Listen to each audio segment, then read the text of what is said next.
सबको समर्थ ही बनाया है, सब समर्थ हैं तो सभी खा पी लेते हैं। पशु पक्षी कीड़े मकोड़े सभी लोग खा पी लेते हैं, सब समर्थ हैं।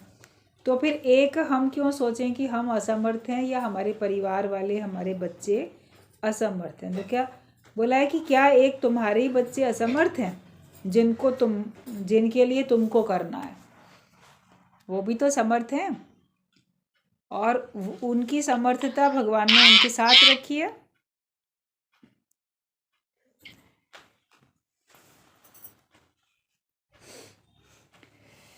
तो अपने को भी ज्ञान से समर्थ बनाओ और हमेशा ये भाव रखो कि भगवान मेरे साथ है, सर्वशक्तिमान भगवान मेरे साथ है और इसलिए मुझे किसी चीज़ की अब चिंता नहीं है। मुझे किसी चीज़ की चिंता नहीं, मुझे किसी चीज़ की परवाह नहीं। परमात्मा मेरे अंग संग है। जब वो साथ में है तो मैं समर्थ हूँ। समर्थवान के साथ में हम समर्थ हो जाते हैं। आत्मा समर्थ है। ब्रह्म भाव में हो तो आप समर्थ हो, जीव भाव में हो तो आप असमर्थ हो। जब तक अपने को जीव मानते रहोगे, जब तक अपने को देह मानोगे, तब तक आपकी असमर्थ अवस्था है, कुछ भी नहीं कर सकते। तब आप बोलोगे ये सब करने वाला सब भगवान है। मानना ही पड़ेगा ये। जिस प्रभु से नहीं चारा ताको कीजिए सदा नमस्कारा। और जब हमारी जागृत अवस्था होती है, आत्म जागृति की अवस्था होती है, उस समय हमारी समर्थ वाली स्थिति होती है। हम जो चाहें वो कर सकते हैं। आत्म जागृति में आने के बाद आपको लगेगा कि मैं सर्वशक्तिमान हूँ, मैं सर्व समर्थ हूँ, मैं जो चाहूँ वो कर सकता हूँ। आप कर भी सकते हो, जो चाहे वो कर सकते हो। मगर उस अवस्था में आने पे एक आश्चर्य ये होता है कि हमारे अंदर चाहत खत्म हो चुकी होती है। शुरू शुरू में जब हम लोग ये बात सुनते थे तो कहते थे इसका मतलब ज्ञानी कुछ भी कर ले, ब्रह्म ज्ञानी कुछ भी कर सकता है, उसके ऊपर दोष नहीं है तो वो कुछ भी करे, पाप कर ले, चोरी कर ले, किसी का गलत काम कर ले, तो इसका मतलब वो कुछ भी करे, बदकर्म कर ले। तो गुरुजी बोलते थे कि जब कोई ब्रह्मज्ञानी हो जाएगा तो वो बदकर्म कर ही नहीं पाएगा, तभी तो वो हुआ ब्रह्मज्ञानी। अगर अभी तक वो देह में और बदकर्मों में माया में लगा हुआ है तो ब्रह्मज्ञानी कहाँ है। ब्रह्मज्ञानी का मतलब ये जो सबसे छूट गया, तो उससे कुछ फिर होता ही नहीं है, गलत काम उससे कभी होता ही नहीं। वरना मन करता था कि ज्ञानी तो फिर कुछ भी कर ले, उसको तो दोष क्यों नहीं है, जो जैसा करेगा वैसा भरेगा ही। तो आत्मज्ञान की स्थिति में हमको आना है, तभी हमारी समर्थ वाली अवस्था होगी। एक दृष्टांत बताया जाता है इस बात के ऊपर कि एक बार एक आदमी था, वो रात में सोया तो सपना देख रहा है। अब सपने में उसको ये दिखाई दे रहा है कि कहीं है, भटक गया है कहीं जंगल में, कहीं निर्जन स्थान में जहाँ लोग उसको दिखाई नहीं दे रहे हैं, अकेला अकेला है और उसको बड़ी प्यास लगी है। पानी की तलाश में घूम रहा है वो सपने में। फिर सपने में ही उसको एक कुआं दिख जाता है, तो सपने में बड़ा खुश हो रहा है कि चलो इतनी प्यास लगी थी, मुझे कुआं दिख गया। अब कुएं में से पानी निकाले कैसे, सपने में ही। तो उसको वहाँ बाल्टी भी दिख जाती है, रस्सी भी दिख जाती है सपने में। खुश है, उसने रस्सी बांधी बाल्टी में और उसको रस्सी से लटका के बाल्टी को कुएं में डाला कि इससे मैं पानी भर के बाहर निकाल लूँगा और अपनी प्यास बुझाऊँगा। लेकिन सपने में वो क्या देख रहा है कि जो रस्सी है वो थोड़ी सी छोटी है, ऐसे इतनी छोटी है कि बाल्टी पानी के तक जा नहीं पा रही है। बहुत झुक के कुएं के अंदर झुक के भी कोशिश कर रहा है कि बाल्टी पानी तक पहुंच जाए, लेकिन वो बाल्टी पानी तक पहुंच नहीं पा रही है, थोड़ी सी छोटी है। अगर थोड़ी सी 2 हाथ, थोड़ी सी 1 फीट भी मान लो, थोड़ी सी भी और लंबी होती वो रस्सी, तो उसको पानी आराम से मिल सकता था। लेकिन ऐसे 2 बालिस्त की भी जो कमी है वो तो कमी है ही। बहुत तरह तरह से अपनी बाल्टी को घुमा रहा है कि कैसे ना कैसे आ जाए। फिर सोच रहा है ये 2 बालिस्त की रस्सी अगर और बड़ी हो जाती तो मैं कैसे कर लेता। उस समय सपने में तो वो कुछ भी नहीं कर पा रहा है ना, बड़ा परेशान हो रहा है। इसी परेशानी में, इसी व्याकुलता में उसकी नींद खुल जाती है। जब नींद खुलती है तो देखता है सचमुच में उसमें बड़ी प्यास लग रही है। कभी कभी ऐसा होता है ना कि आपको सपने में कभी दिखेगा बहुत प्यास लगी है, तो जागोगे तो सचमुच में प्यास लगी हुई दिखती है। तो वो उठता है और आराम से पानी निकाल के रसोई से पानी लेके पानी पी के अपनी प्यास बुझाता है। उसके मन में एक विचार आया कि जब तक मैं सो रहा था और जब तक मैं सपने में था, तो सपने में ही तो मैंने सब कुछ बनाया। सपना किसने बनाया? सपना उसके स्वयं से बना। तो सपने में उसने कुआं भी बना लिया, बाल्टी भी बना ली, रस्सी बना ली, लेकिन सपने में वो उस रस्सी को 2 बलिस्थ भी बड़ा नहीं कर पा रहा था, या कहीं और से ढूंढ के उसमें जोड़ नहीं पा रहा था। लेकिन जब वो जाग चुका है, जागृत है, तो वो अगर जागे हुए होता तब अगर रस्सी छोटी होती तो उसमें कुछ ना कुछ और जोड़ तोड़ वो कर सकता था, मगर सपने में तो नहीं कर पा रहा है। जागे में वो सब कुछ कर सकता है। पानी के लिए आराम से उठ के जाके रसोई से पानी निकाल के पी भी लिया उसने। तो सोच रहा है कि जब मैं जागा हूँ तो मैं सर्वसमर्थ हूँ, मेरी समर्थ वाली स्थिति है, और सपने में कितना लाचार था, कितना असमर्थ था।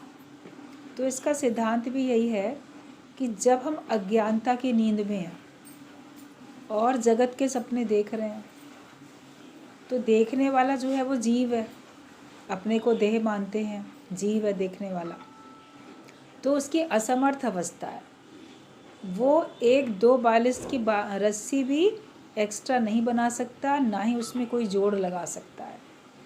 लेकिन जब जागा हुआ है, आत्म जागृति में है, तब उसके बाद वो कुछ भी कर सकता है। आप जागे हुए होते हो, आपको बहुत सारी कमियां दिखती हैं, उन कमियों को पूरा कर भी लेते हो ना। इधर गए उधर गए, इससे पूछा उससे बात की, मदद ली, आपकी वो कमी दूर हो जाती है। मगर सपने में आप देखो, जो भी सपना देख रहे हो, चाह बहुत रहे हो, लेकिन वो कुछ भी आप कर ही नहीं सकते। तो जैसे वो सपने की हमारी असमर्थ अवस्था है, ऐसे ही अज्ञानता में भी हमारी असमर्थ अवस्था होती है। गुरु हमको ज्ञान देके समर्थवान बनाते हैं, हम समर्थ हो जाते हैं, हमारे अंदर में लाचारी नहीं रहती है। ज्ञानी कभी ये नहीं बोलेगा कि मैं मजबूर हूँ, मेरे पास बड़ी लाचारी है, क्या करें, बड़े मजबूर है। तो ज्ञानी मजबूर नहीं होता, लेकिन ज्ञानी अपने आत्मिक निश्चय में रहता है, इसलिए वो बड़ा मजबूत होता है, उसके अंदर अपनी मजबूती रहती है। शरीर में कैसी भी अवस्थाएं आए, उसके अंदर में मजबूती रहती है। अभी कल भी जैसे बेबी दीदी की बात चल रही थी कि शरीर में तो बीमारी थी और पीड़ा भी थी, लेकिन जब गई मोना दीदी मिलने के लिए और लोग भी गए, तो उन्होंने आत्मिक निश्चय की ही बात की। उन्होंने कहा कि शरीर की कैसा भी कमज़ोर या कुछ भी दिख रहा है, लेकिन मैं अंदर से बहुत मजबूत हूँ। हम अपने अंदर की स्थिति जांच रहे हैं कि हम बड़े मजबूत हैं। तो आप ये देखो कि जब हम आत्मिक स्थिति में हैं तभी तो मजबूत हैं, और गुरु हमको अंदर की ही मजबूती देता है, निश्चय की, संकल्प की, यही तो मजबूती होती है। आज देश को आज़ाद कराने के लिए लोगों के अंदर संकल्प की मजबूती थी कि वो दृढ़ संकल्प से चले। उसमें चाहे उनके शरीर भी नहीं रहे, फांसी पे लटका दिए गए क्रांतिकारी, और अलग अलग प्रकार से उनके शरीर चले गए दुनिया से, मगर कोई भी कष्ट, कोई भी परेशानी उनको डामाडोल नहीं कर सकी उनके मार्ग से। बोले शरीर का तो जो होगा देखा जाएगा, शरीर अगर बीमार है तो भी बीमार है, मगर हमारी आत्मिक स्थिति है। तो हमें भी अगर मान लो कभी किसी का शरीर तकलीफ़ में है, बीमारी में है, इलाज भले करो, इलाज करें, लेकिन इंतज़ार नहीं करें कि कब ठीक होएंगे। आप इलाज करते हो, डॉक्टर को दिखाते हो, दवाई ले लेते हो, जो आपके हाथ में है वो करो। बोलते कुछ दवा से ठीक होता है व्यक्ति, कुछ दुआ से ठीक होता है। अच्छे काम करोगे, सबको प्रेम करोगे, तो सब आपको दुआएं ही तो देंगे। कोई भी ऐसा काम नहीं करो किसी की हाय लग जाए, किसी की बद्दुआ लग जाए, तो तकलीफ़ और बढ़ जाए।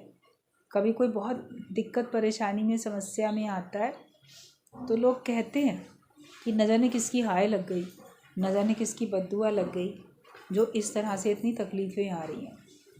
तो इस जन्म के तो कर्मों के आप थोड़े से फिर भी जानकार हो कि मैंने क्या किया, मगर पिछले जन्मों के कर्मों के बारे में तो पता नहीं है।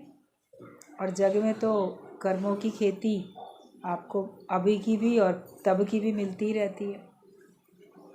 पहले का बोया भी हमको अभी मिलता रहता है, अब का बोया भी मिलता रहता है। तो काम ऐसा करो जिससे हमको दुआएं मिलें, बद्दुआएं ना मिलें। और अगर शरीर में किसी प्रकार की समस्या है तो उसके सही तरह से इलाज भी है, सब कुछ है। देह की बात ना करके हम आत्मा की बात करें। जिससे कोई पेशेंट मिलता है उससे शरीर की बात करने लगता है। हर एक से नहीं करो शरीर की बात, जिससे आपको लगे ज़रूरी है उसको बताओ।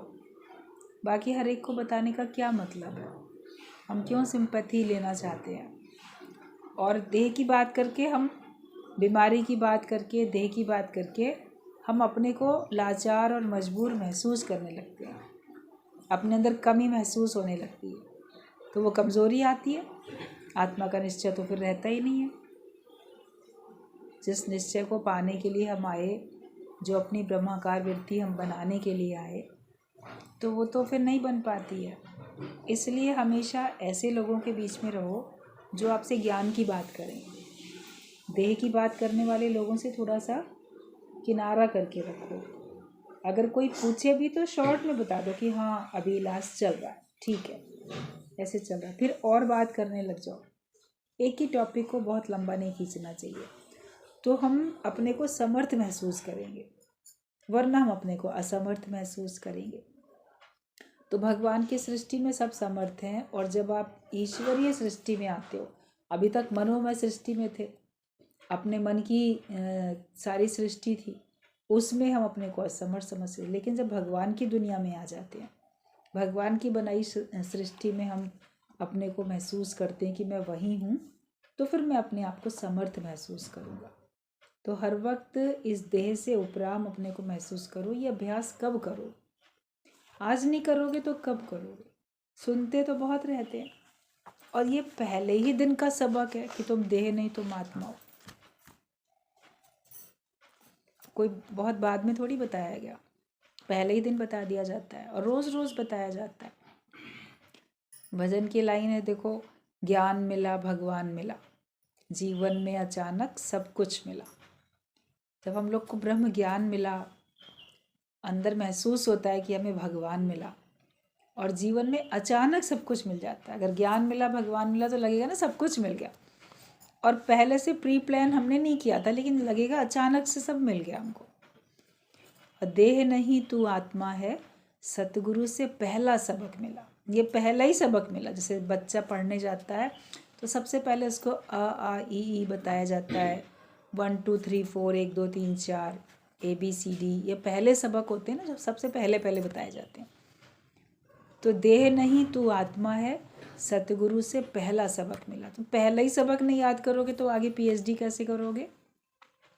जिसको 1 2 3 याद नहीं है, ABCD याद नहीं है, अ आ ई याद नहीं है, वो ही नहीं पक्का किया, तो क्या उससे उम्मीद की जा सकती है कि PhD कर लेगा? तो हम लोग पहला ही सबक भूले बैठे हैं, अपने को देह मान के चलते हैं। ये भी सबको पता है 5 तत्वों की देह है, और एक ना एक दिन 5 तत्वों में लीन हो जाएगी सभी की। राजा हो या रंक, संत हों असंत हों, साधारण व्यक्ति हों, अवतार लेके आए हुए भगवान हों, अवतार लेके आते हैं वो भी तो, उनके भी तो शरीर जाते हैं किसी ना किसी बहाने से। राम भगवान का शरीर भी अदृश्य हुआ गया किसी बहाने से, कृष्ण भगवान का शरीर भी गया, गुरु नानक देव का भी गया, सबका ही गया। जो जो अवतारी पुरुष जिनको हम कहते हैं, अब भगवान अवतार लेके आए थे, उनकी 5 तत्वों की देह भी तो 5 तत्वों में लीन हो गई, तो वो सभी की हो जाएगी, उसमें कोई नई बात नहीं है। लेकिन देह के रहते हुए हम जो प्राप्त कर सकते हैं वो प्राप्त कर लें। सबसे अधिक फ़ायदा हम क्या ले सकते हैं वो हम ले लें, और सबसे अधिक फ़ायदा यही है कि हम मुक्ति का निश्चय कर लें, ज्ञान ले लें, ब्रह्म ज्ञान ले लें। और अपने को हमेशा समर्थ महसूस करो। अगर आत्मा जानोगे तो समर्थ हो, देह जानोगे तो आप असमर्थ हो। कभी भी नहीं बोलो हम लाचार, मजबूर, असमर्थ। ये बोलना जीव भाव की भाषा होती है। कोई जीव होता है अपने को देह मानता है, वो तभी ये बात बोलता है। जो अपने को आत्माकार जानेगा वो क्यों बोलेगा ऐसा। तो हमेशा उसी कुनकी में रहो, उसी बात में रहो। और जिसका अपने मन इंद्रियों पर नियंत्रण है वही दूसरे को नियंत्रित कर सकता है। अगर आपका अपने मन और इंद्रियों पे नियंत्रण है तभी आप दूसरे को भी कर सकते हो। घर में अगर पिता सिगरेट पीता है या शराब पीता है, फिर वो अपने बेटे को बोले कि शराब नहीं पीना और सिगरेट नहीं पीना, तो उसकी बात के ऊपर असर ही नहीं बेटे का होगा। वो भी पिएगा आगे चल के। लेकिन जो खुद नहीं पीता है तो वो तो फिर क्या होगा, वो फिर उसकी बात में असर भी होगा। तब आप खुनकी से कह भी सकते हो, वरना पलट के कोई बोलेगा ना, हमको तो मना कर रहे हो, खुद क्यों करते हो ऐसा काम। पलट के तो कोई आपको उल्टा जवाब दे सकता है। तो पहले हम आप सुधरें, फिर औरों का सुधार करें। पहले अपने को हम बनाएं, अपने मन इंद्रियों का हम कंट्रोल करें, अपने मन इंद्रियों का हम संयम करें। हमारा अपना मन इंद्रियों पे कंट्रोल होना चाहिए। साध के बैठो। जैसे हम स्वर साध लेते हैं तो सही संगीत निकलता है। तार साध लेते हैं वीणा के, उनको, और किसी प्रकार की भी साधना करते हैं, तो जो अपने मन, वाणी और इंद्रियों की तपस्या में रहता है तो वो अपने को जैसे साध रहा है, तभी वो साधु कहलाता है। साधु जिन्होंने साध लिया अपने मन इंद्रियों को, संयम कर लिया, वो ही साधु कहलाते हैं।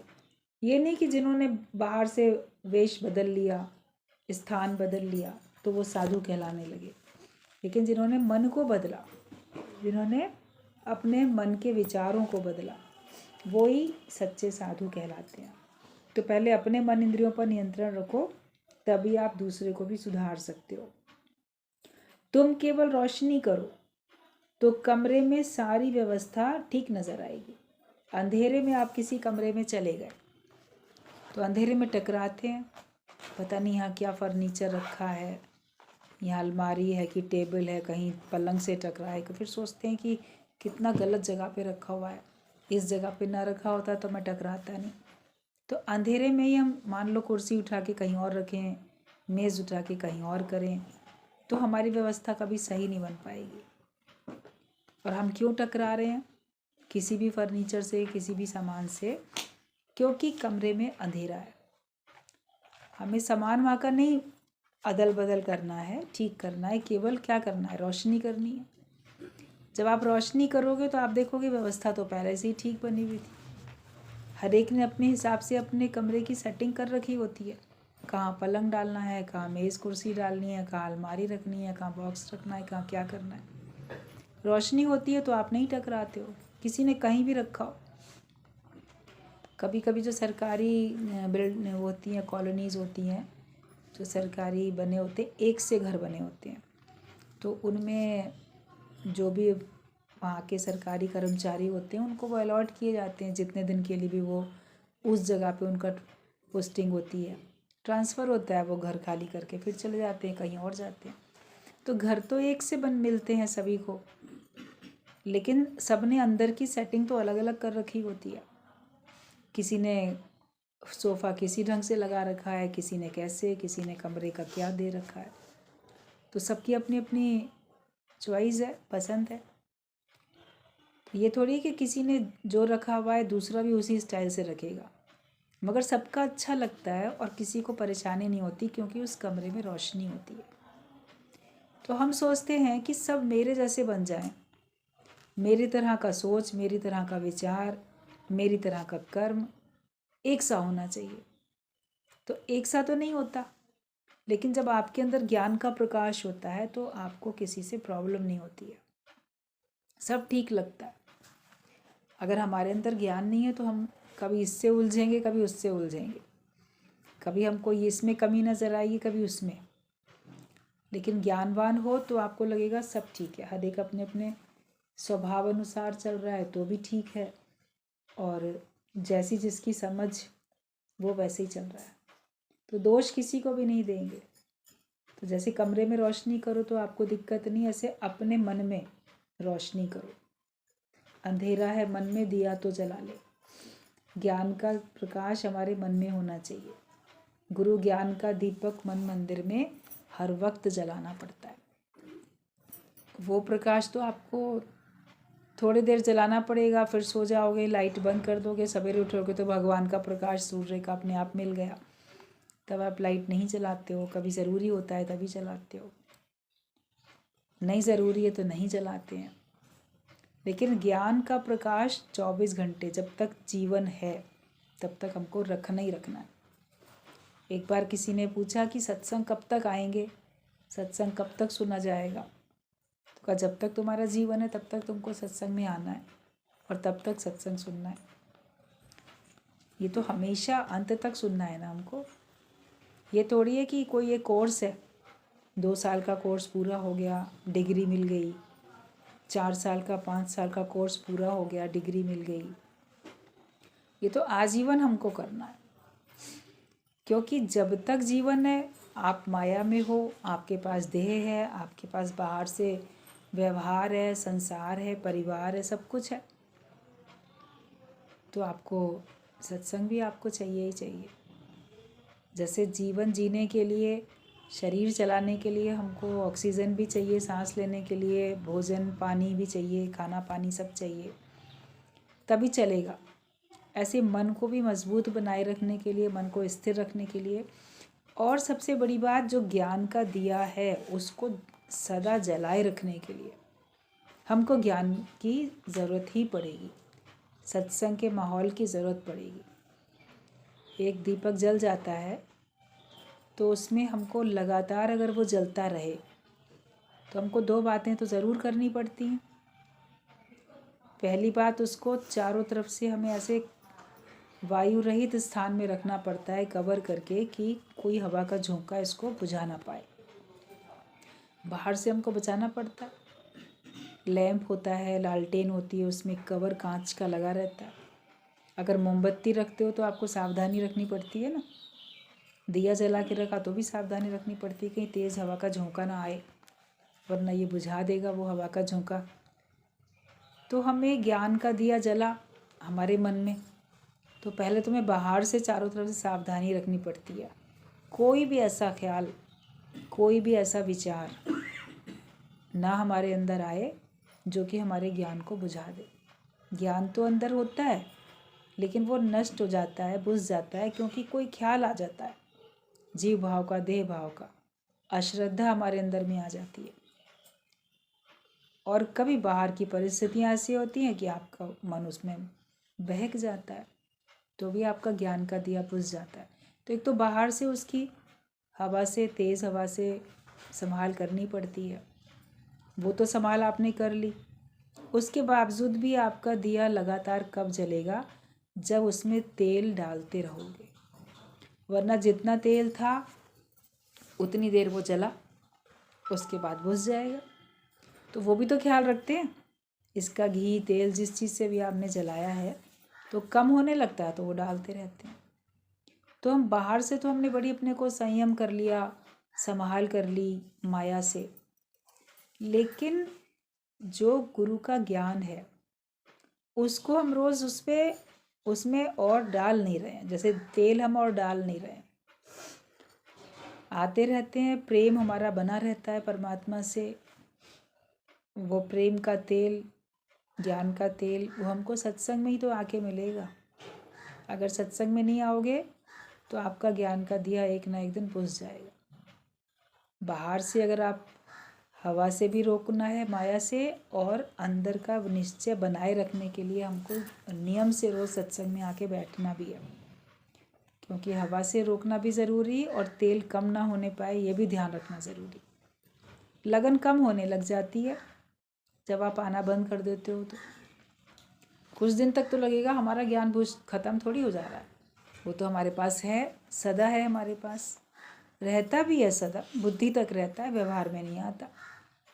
दुख सुख असर करने लगते हैं फिर। लेकिन जब सत्संग में आते रहते हो तो नया उत्साह, नई उमंग बनी रहती है। घर में तो वही ख्याल, वही वातावरण। आप सत्संग में आओगे तो आपको कितने नए लोग मिलेंगे, उत्साह उमंग आपका बढ़ेगा। घर से बाहर निकले, प्रकृति की सैर करते हुए आए, विचार बदल जाते हैं। घर में रहते हुए जो विचार होते हैं, आप देखो वो कितने बदल जाते हैं आने पे। और एक अनोखी प्रसन्नता, अनोखा उत्साह उमंग आप लेके जाते हो, एक अंदर से शक्ति लेके जाते हो। घर में ज्ञान है ऐसी बात नहीं, घर में ज्ञान नहीं है, लेकिन आपका दिया तेल की कमी से फिर बुझेगा। तेल की कमी होने लगती है, फड़फड़ाने लगता है, तो मन व्याकुल परेशान होने लगता है घर में आपका। नहीं आओगे तो फिर टोटल अज्ञानी बन जाओगे। बुझे दिए की कोई वैल्यू नहीं है, जलते हुए दिए की सब वैल्यू होती है। तो हम अपने को ज्ञान में सदा रखें, सत्संग में हमेशा रखें। तो ज्ञान की रोशनी करें, तो रोशनी हमारी बनी रहनी चाहिए। दिए में तेल कम नहीं होना चाहिए, तो आपका दिया जलता रहेगा, रोशनी आपकी बनी रहेगी। जीवन में पहेली एक ही है और उसको एक ही बार बूझना भी है। जब सुलझ गए तो उलझें क्यों। सेल्फ को जानने वाले बनो, तुम जागृत पुरुष बनो। कभी बचपन में बच्चों को पहेली पूछी जाती है, तो पहली बार कोई पहेली पूछते हैं तो उसमें बड़ा दिमाग चलाना पड़ता है, क्या इसका उत्तर हो सकता है, क्या उत्तर हो सकता है। और जब उसका उत्तर पता चल गया, उस पहेली को आपने बूझ लिया, उसका आंसर आपको पता चल गया, उसके बाद दोबारा अगर कोई आपसे वही पहेली पूछेगा तो क्या परेशान होगे। जैसे पहली बार उलझे थे, पहली बार परेशान हुए थे, पहली बार बड़ा दिमाग दौड़ाया था कि इसका उत्तर क्या है। लेकिन जो पहेली आपने एक बार सुलझा ली, उसके बाद जब वो दोबारा वही पहेली कोई आपसे पूछेगा, तब तो आप मुस्कुराओगे, बोलोगे हमको तो इसका आंसर आता है, और झट से बता दोगे अगर कोई पूछेगा तो दूसरा क्या अरे तुमने पहले से इसका उत्तर जान रखा था, बोले हाँ हमको पहले से पता है। तो जो ये पहेली है संसार की, सत्संग में आके गुरु इसको सुलझा देता है, फिर उलझते ही नहीं है। जगत वाले उलझ रहे हैं, मैं मेरे में उलझते हैं, माया में, देह में, सब में उलझते हैं। लेकिन आपने तो जान लिया है ही सब सपना, सपना नहीं अपना। ये संसार टिकने वाला नहीं है, नाटक है। इसको सदा बनाए रखने की, सदा टिका रहे, ये भाव रखने की भी हमारी जो भी कोशिश है वो बेकार है। क्यों हम ये सोचें कि हमेशा बना रहेगा, सदा न रहा है न रहेगा। तो हमको सारी पहेली समझ में आ जाती है, माया का रहस्य भी समझ में आ जाता है, अपना स्वयं का भी, और भगवान का रहस्य भी समझ में आ जाता है। फिर ज्ञानी उलझता नहीं है कभी भी किसी बात में, वो हर बात को आसानी से ले लेता है। शिकवा शिकायत भी किसी के साथ नहीं होती है। आप किसी के घर गए, मान लो कुछ सोच के कि मेरे को इससे ये मदद मिल जाएगी, उसके घर गए, आपने मिले, वो व्यक्ति मिला, उससे कहा मुझे ये चाहिए, उसने मान लो नहीं दिया, मना कर दिया कि नहीं हम नहीं कर पाएंगे, तो आप वापस लौटोगे तो कितना भला बुरा उसके लिए बोलते हुए लौटोगे। उम्मीद रख के गए थे इसके घर, दे सकता था भी, मगर इसने दिया नहीं। शायद इसकी हमसे मित्रता नहीं है, या ये हमको अपना नहीं समझता, या मतलब पे समय पड़ने पे देखो मदद नहीं की। बहुत सारे कर्म बना लेते हैं। लेकिन वहीं अगर आप ज्ञानवान हो तो आप सोचोगे कोई बात नहीं, जैसा भगवान का हुक्म, कहीं और से व्यवस्था हो जाएगी। नहीं होगी तो जिस हाल में, जिस रंग में परमेश्वर रखे उसी रंग में रहना। विचार अपना पलट के भी तो देखो। मान लो आप उसके घर जाते और वहाँ आपको ताला बंद मिलता, गए तो आप बड़ी उम्मीद से थे कि इनसे मुझे मदद मिल जाएगी। मान लो वहाँ ताला बंद मिलता, वो व्यक्ति मिलता ही नहीं, तो भी तो ऐसे ही खाली लौटते। जैसे उसने इनकार कर दिया तो तुम खाली लौटे, और अगर वो नहीं होता, घर में ताला बंद होता, तो भी तो खाली लौटते। फिर उसके बाद क्या व्यवस्था करते। कुछ ना कुछ तो फिर भी करते। तो अगर किसी ने मना कर दिया, बोलो कोई बात नहीं, हम कुछ और व्यवस्था देख लेते हैं, तो ज्ञानी फिर उसमें आगे कर्म नहीं बनाता है। जो किसी के इनकार करने पे बनाया जाता है कर्म का कितना कितना, बोलता कोई बात नहीं, हम समझेंगे, वो ताला ही बंद था, वो मिला ही नहीं था हमको। अपने मन का क्या समझाना, अपने मन को तो आप किसी भी छोटी सी बात से, ज्ञान की बात से समझा सकते हो। अपने इसमें मजबूती रखो, अपने अंदर में हमेशा ऐसा विचार रखो जो कि मुझे कभी भी देह में ना लेके आए। देह में आने पे तो सत्कर्म या बदकर्म बनेंगे, शिकवे शिकायत उसी में तो होंगे। इसलिए ज्ञानवान बन के रहो तो आप मस्त रहोगे। तो अब पहेली सारी सुलझ गई है। जो होता है भगवान के हुक्म से होता है, जब होता है तब भगवान के हुक्म से होता है।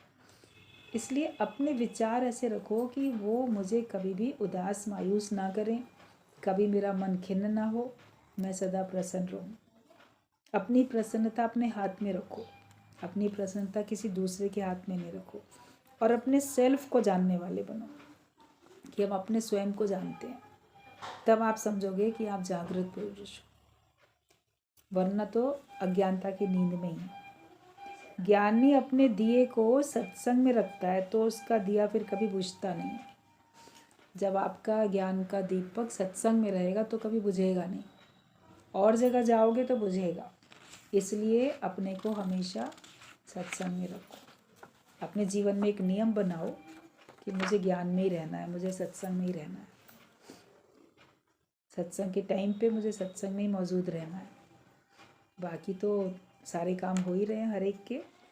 तो अपने ज्ञान का दिए को अगर बुझाना नहीं है तो इसका मतलब है उसको सत्संग में अपने आप को रखना है।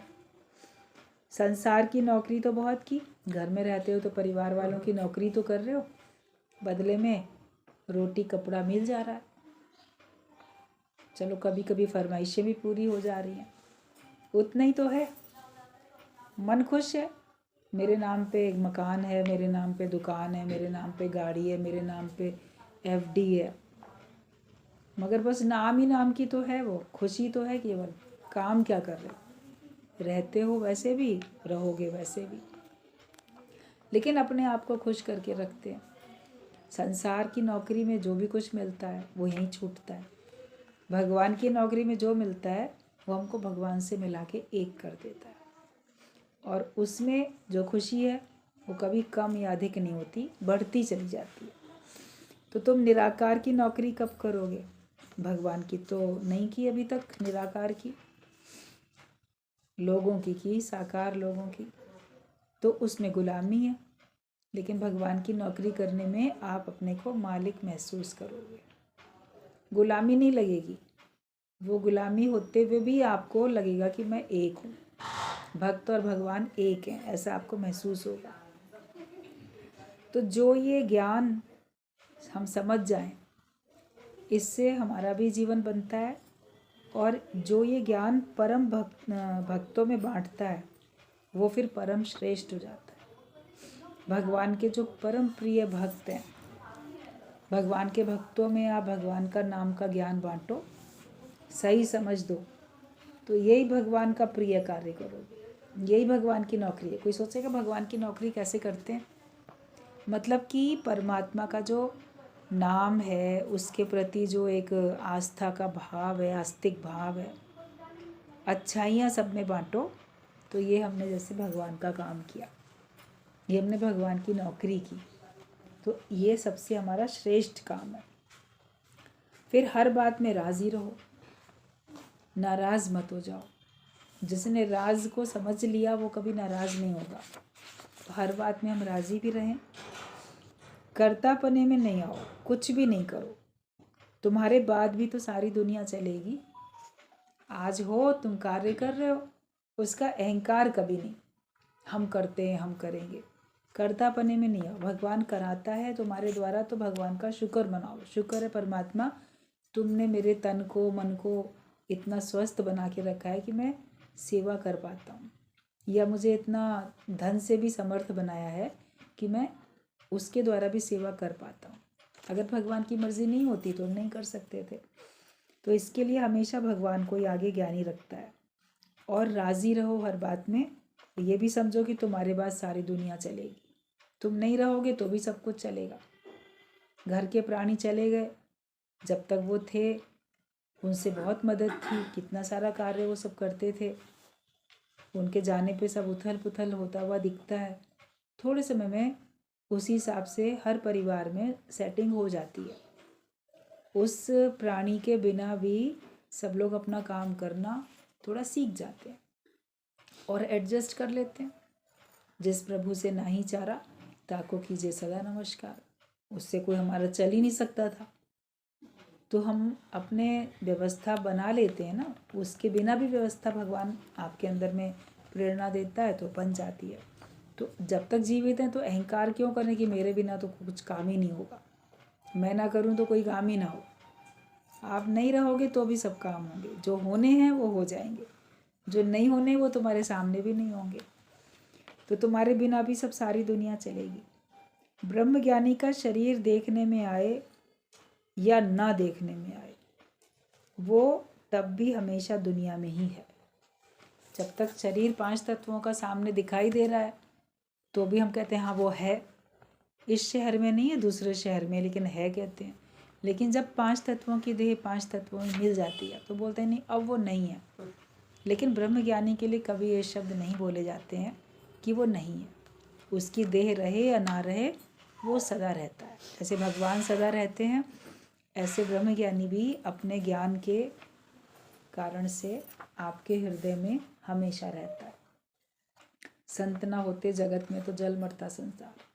संत रहते हैं, जैसे बरसात का पानी बादल से बरसा और धरती में समा गया, फिर धरती में से उठ उठ के ऊपर बादलों में जाता हुआ नहीं दिखता है, तो धरती में चला ही जाता है। तो संत भी, गुरु भी, ब्रह्मज्ञानी भी हमारे जीवन में ज्ञान के रूप में समा जाते हैं, तो वो सदा रहते ही रहते हैं। तो ब्रह्मज्ञानी के लिए कभी ये नहीं कहा जाता कि वो अब दुनिया में नहीं है। उसी का ज्ञान सदा रहता है, उसी का प्यार और उसी का अनुभव अभी भी सबको तार रहा है। आज हजारों साल हो गए कृष्ण भगवान का शरीर नहीं है, मगर उनकी भगवत गीता जो उनके मुख से ज्ञान निकला वो तो अभी भी है, और अभी भी तो हजारों लोगों को तार रहा है जो जो लोग चाहते हैं। इसी तरह से जिस जिस के माध्यम से भी जो जो हमको ज्ञान मिला, तो अभी भी तो उनका ज्ञान हमको तार ही रहा है ना। गुरु का ज्ञान हमको प्रेरणा देता है, वही ज्ञान आप दूसरे को देते हो, वो तीसरे को देते हो। वेदों का, शास्त्रों का जो भी ज्ञान, सबका सार, सबका निचोड़ जो हमको सत्संग में सुनने को मिला, तो वो थोड़ी नष्ट हो जाता है। सुनाने वाला भले चेंज हो जाता है। तो जैसे बगीचा वही रहता है, मतलब बदल जाए अगर माली, चमन होता नहीं खाली। तो बगीचा तो वही रहता है, पहले उसको माली बन के कोई और संभाल रहा था, फिर माली बन के कोई और संभालता है, वो वही रहता है। खेत वही रहता है, बगीचा वही रहता है, संभालने वाले उसके अलग अलग आते रहते हैं, मगर उसमें जो था वो वही रहता है। तो ज्ञान वही रहता है, और वही ज्ञान आज जुगात से चला आ रहा है, सनातन पुरातन। उसी ने सबको शक्ति दी, सबको प्रसन्नता दी, सबको मुक्ति दी, और आगे भी वही ज्ञान कंटिन्यू रहेगा, वो कभी नष्ट नहीं होगा। हमारे लिए हो जाएगा कभी कि शायद हम भूल जाएं, लेकिन ज्ञान की धारा तो चलती रहती है, तो वो तार भी रहा है हमको। तो ज्ञान के रूप में सब हमेशा रहते हैं। अपने को ज्ञानवान बना के रखो तो यही अमरता है। जैसे कहते हैं ना, अमर बना दिया। तो शरीर तो मरेगा, शरीर अमर नहीं होता, लेकिन आपके प्यार में, आपके ज्ञान में जो आपकी स्थिति बन गई, जो दूसरों को बना दी, वो सदा याद रहती है, वो हमको अमरता में रखती है। उस अमरता में रहो, फिर आप देखोगे आप बिल्कुल समर्थ हो, और आपकी प्रसन्नता कभी भी खत्म नहीं हुई है।